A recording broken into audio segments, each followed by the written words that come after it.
Nós vamos conversar com Luiz Carlos Amorim, escritor nascido em Corupá.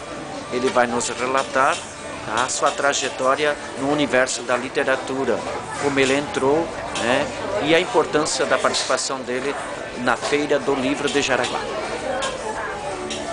Bom, eu sou de Corupá, tenho divulgado isso bastante porque eu acho importante. E eu comecei quando fazia o primário, que naquela época ainda era primário, lá em Corupá, no grupo escolar Teresa Ramos. Existiu um concurso de redações sobre Brasil e Portugal.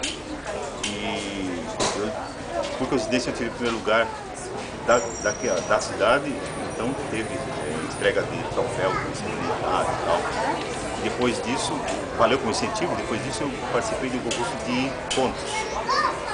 E também consegui uma boa colocação e recebi um prêmio em dinheiro. Então depois disso, as redações no ginásio também, tínhamos um professor assim bastante rígido, era um padre, que tinha sido professor numa universidade em Curitiba, e eu conseguia algumas notas boas, em detrimento dos outros que, como era muito puxado, não conseguiam nota tão boa quanto a minha. Então valeu muito como incentivo isso, e eu passei a escrever mais. Nós tínhamos um jornal, pequeno, biografado, nós tínhamos, e eu passei a escrever assim, logo que eu 16, 17 anos, para o jornal de Corupá, que era Jornal de Anza, se não me engano o nome, e também para os diários associados em Joinville, Itajaí, Florianópolis e Brusque também. Tanto que eu pegava desse material que saía nos diários associados e trazia para publicar no Jornal de Anza de Corupá. E daí em Joinville, participando, publicando nos associados e em alguns outros jornais, e também começando a estudar na Univille, é que veio o primeiro livro, e que veio também o Grupo Literário A Ilha, que foi fundado para reunir os escritores da região. E aí veio o primeiro livro, veio o segundo. Nós fundamos assim praticamente uma editora dentro do grupo, que não tem recursos próprios, mas ajuda a reunir o trabalho e a achar uma maneira de publicar, né, de conseguir recursos para se publicar. E isso fez com que o grupo e o meu nome, por consequência, tivesse uma boa divulgação no Estado e fora dele também. Aí, com o advento da informática, a gente criou o portal Nossa Poesia e Companhia, e aí conseguimos divulgar ainda mais porque é a nível mundial, né?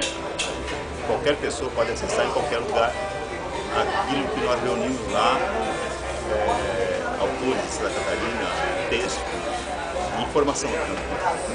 Correto. Qual a sua formação? Eu fiz letras na Univille. Isto. Não era Univille na época, era outro nome. FURJ.